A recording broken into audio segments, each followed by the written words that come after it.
आपण पाहत आहात लोकसमीक्षा न्यूज नेटवर्क आणि या आहेत आजच्या सुपरफास्ट न्यूज। या बातमीपत्राचे प्रायोजक आहेत नंदिनी कलेक्शन, फक्त महिलांचे परिपूर्ण दालन, माऊली निवास, कल्याण मंडपमच्या बाजूस, यशोधन नगर, परभणी। नमस्कार, मी प्रभू दिपके लोकसमीक्षा न्यूज नेटवर्क मध्ये आपलं स्वागत करतो। आपण पाहत आहात परभणीचं एकमेव बातमीपत्र Loksamiksha superfast. Red Apple exclusive MIDC परिसर, परभणी। परभणीच्या स्थानिक गुन्हे शाखेच्या पथकानं आज 29 एप्रिल रोजी मोठा शस्त्रसाठा जप्त केलाय। स्थानिक गुन्हे शाखेला शेरखान पठाण आणि त्याचे मित्र हे काळ्या रंगाच्या गाडीमध्ये धारदार हत्यारं व अग्निशस्त्र म्हणजेच गावठी कट्टा बाळगून आहेत। ते काहीतरी गुन्हा करण्याच्या तयारीत असल्याची माहिती मिळाली। पोलीस अधीक्षकांना ही माहिती दिल्यानंतर त्यांनी दिलेल्या आदेशावरून स्थानिक गुन्हे शाखेचे पोलीस निरीक्षक विवेकानंद पाटील व त्यांच्या पथकानं नांदखेडा इथं शेरखान पठाण याला सापळा रचून ताब्यात घेतलं। त्याच्यासोबत हनुमंत सोनटक्के हा देखील मिळून आला। त्याच्या ताब्यातील स्कॉर्पिओ कार क्रमांक MH23 AR 2939 मध्ये घातक शस्त्र मिळून आले, तर त्याच्या घराची झडती घेतली असता घरात देखील शस्त्र मिळून आले आहेत। या कारवाईमध्ये स्कॉर्पिओ कार, एक अवैध अग्निशस्त्र, 4 जिवंत काडतूस, 3 तलवारी, एक खंजर, एक गुप्ती, एक रॉड असं साहित्य मिळून आले। त्याची किंमत एकूण 10,37,200 रुपये इतका मुद्देमाल जप्त करण्यात आला आहे। या प्रकरणी ग्रामीण पोलिसात गुन्हा नोंदवण्यात आला आहे। राज्याचे उपमुख्यमंत्री अजित पवार यांनी 26 एप्रिल रोजी परभणीत घेतलेल्या आढावा बैठकीमध्ये लोकप्रतिनिधींनी गंभीर आरोप केले होते।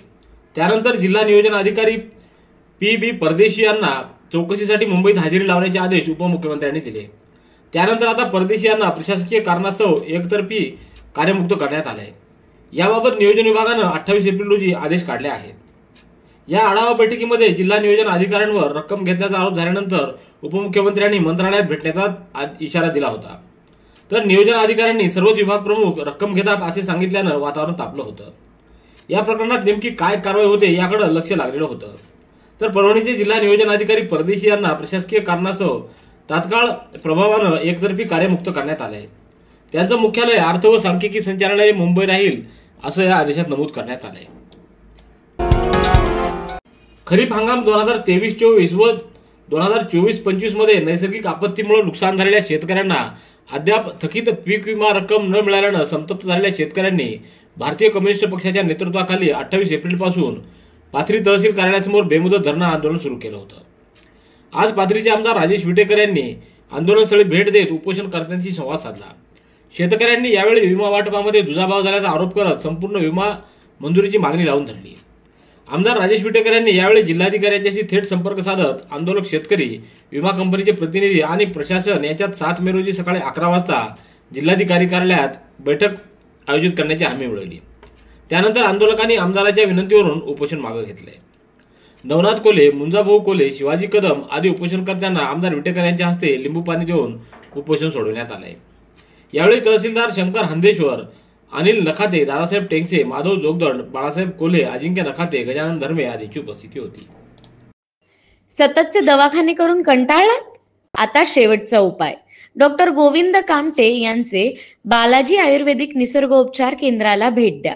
शुगर, मूळव्याध, ॲलर्जी, सोरायसिस, गजकर्ण, दमा, लठ्ठपणा, गुडघेदुखी, कंबरदुखी, वात, गाठीचे आजार, लकवा, केस गळणे, मूतखडा, सफेद डाग यांसारख्या जुनाट आजारांवर खात्रीशीर उपचार केले जातात।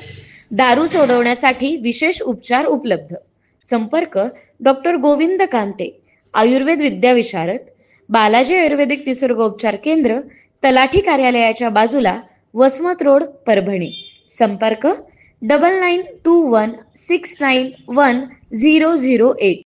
भारतीय राज्यघटनेचे शिल्पकार महामानव बोधिसत्व डॉक्टर बाबासाहेब आंबेडकर यांच्या 134व्या जयंतीनिमित्त उद्या 30 एप्रिल रोजी परभणीत युगप्रवर्तक अभिवादन सोहळा व महाराष्ट्राचे सुप्रसिद्ध गायक आनंद शिंदे व मिलिंद शिंदे यांच्या बहारदार भीमगीत संगीत रजनीचे आयोजन करण्यात आले। या कार्यक्रमाचं आयोजन डॉक्टर सिद्धार्थ हत्यांबरे यांनी केलेलं आहे। परभणीतल्या विष्णुजिनिंग मैदानावर सायंकाळी 6 वाजता हा सोहळा संपन्न होत असून उद्घाटक म्हणून माजी मंत्री तथा खासदार प्राध्यापक वर्षाताई गायकवाड यांची उपस्थिती असणार आहे। तर विशेष अतिथी म्हणून नांदेडचे पोलीस उपमहानिरीक्षक शहाजी उमाप, भदंत डॉक्टर उपगुप्त महाथेरो, खासदार संजय जाधव, आमदार डॉक्टर राहुल पाटील, आमदार राजेश विटेकर, जिल्हाधिकारी रघुनाथ गावडे, पोलीस अधीक्षक रवींद्रसिंह परदेशी, महापालिका आयुक्त धैर्यशील जाधव, तुकाराम रेंगे पाटील, सुरेश देशमुख, भगवान वाघमारे, ॲडव्होकेट अशोक सोनी आदींची उपस्थिती असणार आहे. मराठवाड्यातील जायकवाडी तलाव 100% भरलेला असतानाही शेतकऱ्यांच्या पिकाची दुरावस्था झाल्याचं चित्र परभणी तालुक्यातल्या दैठणा परिसरात पाहायला मिळतंय. जवळपास 40 दिवस झाले तरी जायकवाडीचं पाणी मिळत नसल्यामुळे शेतकरी हवालदिल झालाय. पाटबंधारे विभागातील कर्मचारी यांच्यात नियोजनाचा अभाव असल्यामुळे शेतकऱ्यांना 40 दिवसानंतर मिळणारं पाणी वाळलेले भुईमुगाचं पीक पाहून शेतकऱ्यांच्या डोळ्यात पाणी आलंय. धोंडी, माळसोन्ना, पोरवड, धसाडी, आंबेटाकले इत्यादी गावांमधील शेतकऱ्यांचं मोठ्या प्रमाणात यामुळे नुकसान झालंय. तर नुकसान भरपाईपोटी शासनानं आर्थिक मदत करावी अशी मागणी देखील या शेतकऱ्यांकडून होतीये. तर ऊस, भुईमुग या पिकाची अक्षरशः रांगोळी होताना दिसून येते. परभणी तालुक्यातल्या बेडगाव येथील पाणी प्रश्न गंभीर बनला असून सध्या तीव्र पाणी टंचाईचा सामना करावा लागतोय. यामुळे संतप्त गावकऱ्यांच्या वतीनं 28 एप्रिल रोजी ग्रामपंचायत कार्यालयावर घागर मोर्चा काढण्यात आला. या मोर्चाला उत्तर देण्यासाठी ग्रामपंचायतीचे जबाबदार लोकप्रतिनिधी आणि अधिकारी उपस्थित नसल्यामुळे संतप्त झालेल्या महिलांनी ग्रामपंचायतीच्या कार्यालयाला टाळं ठोकलंय. अक्षय तृतीयेच्या मुहूर्तावर विवाह सोहळे आयोजित केले जात असून या मुहूर्तावर बालविवाह मोठ्या प्रमाणावर दिसून येतात.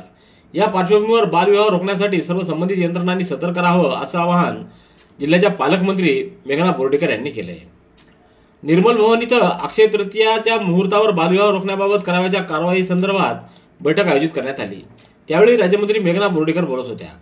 यावेळी दूरदृश्य प्रणालीद्वारे महिला व बालविकास आयुक्त नयना गुंडे, सहायुक्त राहुल मोरे व जिल्हाधिकारी, पोलीस अधीक्षक आणि महिला व बालविकास विभागाचे अधिकारी सहभागी झाले होते.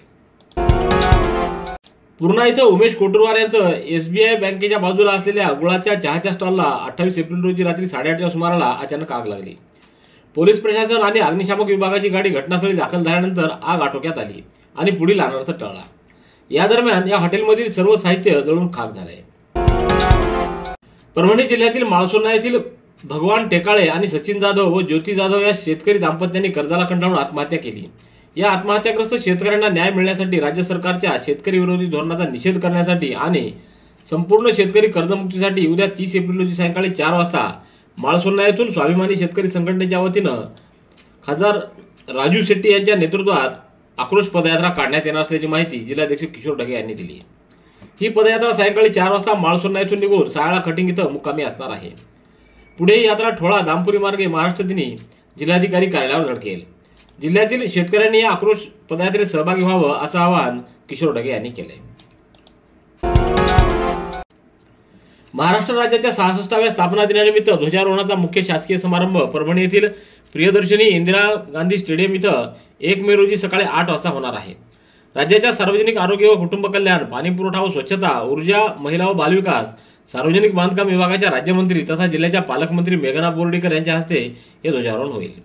या सोहळ्यासाठी स्वातंत्र्य सैनिक, लोकप्रतिनिधी, सामाजिक कार्यकर्ते, विद्यार्थी, पत्रकार, प्रशासकीय अधिकारी, कर्मचारी व नागरिकांनी उपस्थित राहावं असं आवाहन जिल्हाधिकारी रघुनाथ गावडे यांनी केलंय. गंगाखेड तालुक्यातल्या मसला येथील जिल्हा परिषद प्राथमिक शाळेत सर्व शिक्षा अभियानांतर्गत बांधण्यात आलेल्या नवीन इमारतीचं लोकार्पण आमदार रत्नाकर गुट्टे यांच्या हस्ते आज झालं.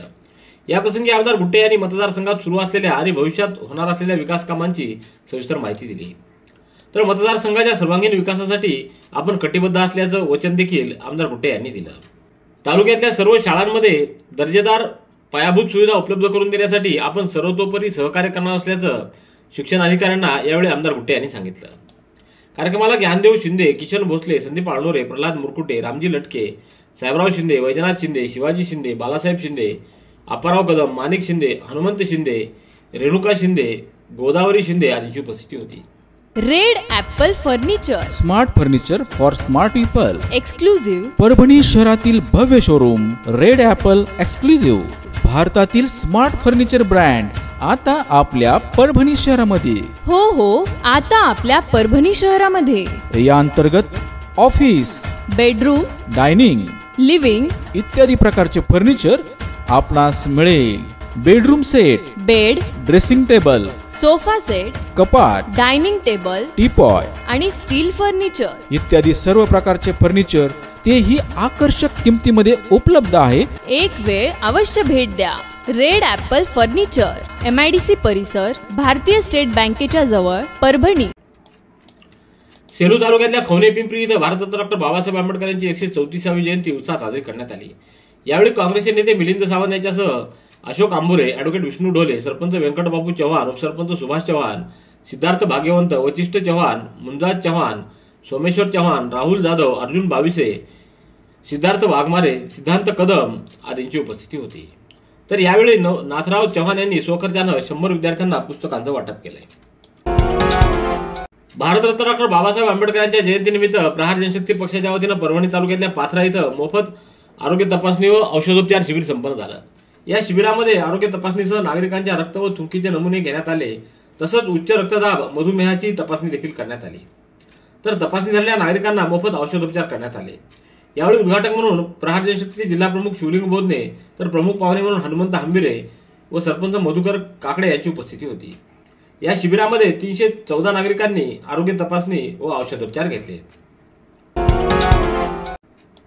जिंतूर तालुक्यातल्या मानकेश्वर गावाजवळील तीव्र उतारावर काल 28 एप्रिल रोजी सायंकाळी 7:30च्या सुमाराला शेतमजुरांनी भरलेल्या एका ऑटोचं अचानक ब्रेक निकामी झाल्यानं ऑटो चक्क उतारासमोरील घरावर जाऊन जोरात आदळला.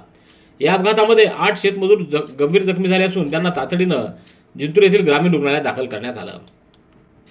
अंबरवाडी शिवारातील एका शेतात पांगरी येथील शेतमजूर भुईमुग काढण्यासाठी गेले होते. भुईमुग काढणी झाल्यानंतर ऑटो क्रमांक MH22H4037 मध्ये गावाकडे परत येत असताना मानकेश्वर परिसरातील तीव्र उतारावर ऑटोचा अचानक ब्रेक निकामी झाल्यानं ऑटो उतारासमोरील घरावर जाऊन जोरात आदळला. ऑटोमध्ये क्षमतेपेक्षा अधिक मजूर असल्यानं वाहनाचा तोल सुटला आणि वाहन उलटले. परभणी तालुक्यातल्या भारसवाडा इथं डॉक्टर बाबासाहेब आंबेडकर यांची जयंती मोठ्या उत्साहात साजरी करण्यात आली. यावेळी गावातील मुख्य रस्त्यानं भव्य मिरवणूक काढण्यात आली. तर यावेळी डॉक्टर बाबासाहेब आंबेडकर यांच्या प्रतिमेला पुष्पहार अर्पण करून अभिवादन कार्यक्रम घेण्यात आला. भारसवाडा येथील गावातील मुख्य रस्त्यानं महामानव डॉक्टर बाबासाहेब आंबेडकर यांच्या प्रतिमेची भव्य अशी मिरवणूक काढण्यात आली. या मिरवणुकीदरम्यान जोरदार घोषणाबाजी करण्यात आली. परभणी तालुक्यातल्या धर्मापुरी पाटी येथील ज्ञानसाधना प्रतिष्ठान इयत्ता 5वीचे 14 तर इयत्ता 8वीचे 24 असे एकूण 38 विद्यार्थी 8वीच्या शिष्यवृत्ती परीक्षेत यशस्वी होऊन शिष्यवृत्तीला पात्र ठरले आहेत. महाराष्ट्र राज्य शिक्षण परिषदेद्वारा फेब्रुवारी 2025 मध्ये आयोजित इयत्ता 5वी आणि 8वीच्या शिष्यवृत्ती परीक्षेमध्ये अंतरिम निकाल 25 एप्रिल रोजी जाहीर झाला. ज्ञानसाधना प्रतिष्ठान येथील 5वीचे 14 आणि इयत्ता 8वीचे 24 असे एकूण 38 विद्यार्थी शिष्यवृत्तीला पात्र ठरले आहेत. परभणी तालुक्यातल्या समसापूर इथं मंगळवारी सकाळी जखमी अवस्थेतील हरणाचं पाडस दीपक खिल्लारे यांना एका शेतात आढळून आलं. त्यांनी तात्काळ वन विभागाच्या अधिकाऱ्यांशी संपर्क साधून हरणाचं पाडस त्यांच्या ताब्यात दिलं. वेळीच उपचार मिळाल्यानं हरणाचं पाडस वाचलं. वनपाल आनंद आयनाल यांनी डॉक्टरांना संपर्क साधून बोलावून घेतलं व हरणाच्या पाडसावर त्यांनी उपचार केले. सेवा हक्क हमी कायदा अंतर्गत 100% योगदान देऊन उल्लेखनीय कार्य केल्याबद्दल जिल्हाधिकारी रघुनाथ गावडे यांच्या हस्ते पालम तालुक्यातल्या पेठशिवनी येथील ग्रामसेविका संजीवनी सूर्यवंशी यांना प्रशस्तीपत्र देऊन गौरवण्यात आले. मंगळवारी पालम पंचायत समिती इथं कार्यक्रम आयोजित करून सूर्यवंशी यांचा सत्कार करण्यात आला. यावेळी विस्ताराधिकारी BR उकंडे, शंकर टाले, गीतांजली भीमन पल्लेवार, चंदा गुरव, अरुण महाजन, राजकुमार हिंगे, अर्जुन डिगोळे, साईनाथ चिलगर, शिवाजी वाडेवाले, बबन कवडे आदींची उपस्थिती होती. रेड ॲपल एक्सक्लुझिव्ह MIDC परिसर परभणी. याबरोबरचे बातमीपत्र संपलं. पुन्हा भेटूया उद्याच्या सुपरफास्ट बातमीपत्रात. पाहत रहा लोकसमीक्षा. तुम्हाला हे बातमीपत्र कसं वाटलं याबद्दल आपली प्रतिक्रिया नोंदवा. दररोजचे अपडेट्स मिळवण्यासाठी लोकसमीक्षा चॅनलला सबस्क्राईब करा. धन्यवाद.